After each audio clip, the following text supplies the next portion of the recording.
পঞ্চায়েত ভোটের শক্তি পরীক্ষায় কি ডাহা ফেল বামেরা? সাংগঠনিক শক্তি রয়েছে বলে মাটি কামড়ে লড়াই করছি, নিন্দুকদের জবাব দিয়ে ব্যর্থতা ঢাকতে মরিয়া মেলার মাঠের লাল দুর্গ। ভোট মৌসুমে দাঁড়িয়ে বিরোধীদের শক্ত প্রতিপক্ষ বিজেপিকে রুখতে কি বাম সহ বিরোধীদের সাংগঠনিক শক্তি রয়েছে? বাদল শীলের হত্যার প্রতিবাদে রবিবার 12 ঘন্টার বন্ধ কর্মসূচি পালন করে বামেরা, কিন্তু সাংগঠনিক দুর্বলতার কারণে সকাল 8টার মধ্যেই বন্ধ সমর্থনকারীদের বেশিরভাগ জায়গা থেকে রণে ভঙ্গ দেয়। তাতেই আরও একবার বামেদের সাংগঠনিক শক্তি নিয়ে প্রশ্ন উঠতে শুরু করেছে রাজ্যের মানুষের কাছে। শক্ত প্রতিপক্ষ বিজেপি, তাকে আটকাতে সিপিএম বিরোধীরা কতটা প্রস্তুত রয়েছে সেটাই এখন দেখার। এবং তার প্রমাণ হচ্ছে গতকালকের বন্ধ, বিশেষ করে গতকালকে বামেদের ডাকা 12 ঘন্টার যে বন্ধ, সেই বন্ধ সফল হয়েছে বলে দাবি করেছে বামেরা। কিন্তু অন্যদিকে বেলা 11টা থেকে 12টার পরই ময়দান এক প্রকার শূন্য, কোনো বামেদের লক্ষ্য করা যায়নি রাস্তাতে। সেই জায়গাতে গতকালকের এই বন্ধের যে প্রভাব আমরা দেখেছি বা যে ছবি দেখেছি, তাতে করে শহর থেকে জেলা, জেলা থেকে মহকুমা, রাস্তাঘাট, দোকানপাট সর্বত্রই ছিল স্বাভাবিক চিত্র। এমনই ছবি উঠে এসেছে বেশ কিছু জায়গা থেকে। তাহলে সাংগঠনিকভাবে সিপিএম এবং বিরোধীরা বিজেপিকে হারাতে কতটা প্রস্তুত রয়েছে, সেটাই হচ্ছে এই মুহূর্তে দাঁড়িয়ে প্রশ্ন।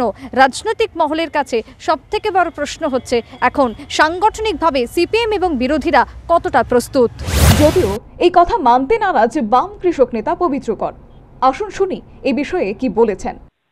একেবারে সমস্ত পঞ্চায়েত স্তর থেকে সব স্তরই না হলে আমরা কি করে জেলা পরিষদের প্রার্থী না নির্বাচন ঘোষণা হয়েছে 10 তারিখে, 11 তারিখে আমরা 6টা জেলা পরিষদের মধ্যে 8টা জেলা পরিষদ 6টাতে আমরা দিয়েছি, এবং আজকের মধ্যে জেলা পরিষদ সবগুলো শেষ হয়েছে, শুধু 59তে ওরা পঞ্চায়েতগুলো আগে দিয়েছে, কালকে দেন।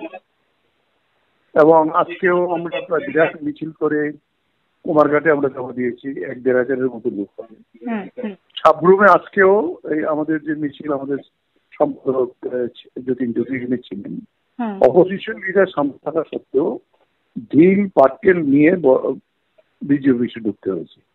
আমাদের প্রার্থীরা মনোনয়ন জমা দিচ্ছে ফলে আমরা তো আমাদের সমস্ত প্রস্তুতি আছে, কিন্তু পশ্চিম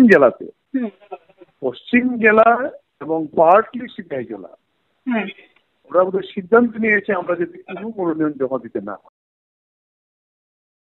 সাংগঠনিক দুর্বলতা নিয়ে তরুণ প্রজন্মকে তুলে আনার জন্য বামেদেরকে তুলোধনো করেছেন বাম মনস্ক সাধারণ ভোটাররা। এক্ষেত্রে তারা পশ্চিমবঙ্গের আলামউদ্দিন স্ট্রিটের উদাহরণ টানছেন। মীনাক্ষী মুখার্জি, শতরূপ ঘোষ, দীপশিতা ধর, ঐশীর মতো তরুণ প্রজন্মের নেতারা পশ্চিমবঙ্গের মানুষের মন জয় করেছেন। তাহলে ত্রিপুরায় সিপিএম কেন ব্যতিক্রম থাকবে? এ রাজ্যের বাম ছাত্র যুব নেতাদের মানুষের মধ্যে কেন তুলে ধরা গেল না? মানিক সরকার, জিতেন চৌধুরীদের উদ্দেশ্যে প্রশ্ন ছুড়েছে রাজ্যের বাম মনোভাবাপন্ন ভোটাররা। যদিও এই অভিযোগ যথারীত খারিজ করলেন পবিত্র কর। তিনি বললেন, বাম ছাত্র যুবদের যথেষ্ট গুরুত্ব দেওয়া হচ্ছে দলে। একেবারে সমস্ত পঞ্চায়েত স্তর থেকে সব স্তরই না হলে আমরা কি করে জেলা পরিষদের প্রার্থী না নির্বাচন ঘোষণা হয়েছে 10 তারিখে, 11 তারিখে আমরা 6টা জেলা পরিষদের মধ্যে 8টা জেলা পরিষদ 6টাতে আমরা দিয়েছি, এবং আজকের মধ্যে জেলা পরিষদ সবগুলো শেষ হয়েছে, শুধু 59তে ওরা পঞ্চায়েতগুলো আগে দিয়েছে, কালকে দেন। এবং আজকেও আমরা বিরাট মিছিল করে কুমারঘাটে আমরা জমা দিয়েছি 1-1.5 হাজারের মতো লোক হবে। সাবরুমে আজকেও এই আমাদের যে মিছিল, আমাদের সম্পাদক যতীন ছিলেন, অপোজিশন লিডার সামনে থাকা সত্ত্বেও ঢিল পাটকেল নিয়ে বিজেপি অফিসে ঢুকতে হয়েছে।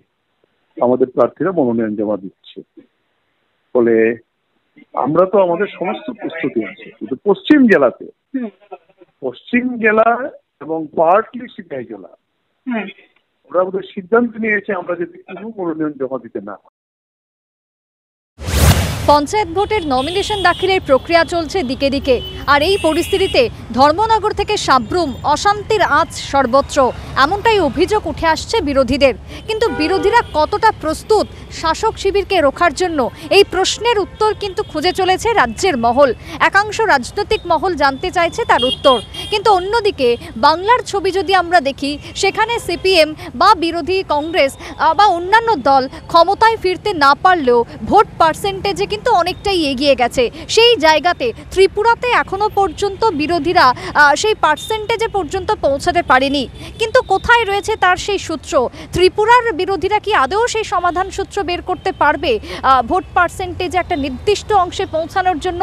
এই উত্তরই কিন্তু এখন খোঁজা চলছে বিভিন্ন মহল থেকে। তবে এই মুহূর্তে রাজ্যের পঞ্চায়েত ভোট মরশুম যথেষ্ট জমজমাট হয়ে উঠেছে, সেই ছবি কিন্তু বলছে দিকে দিকে।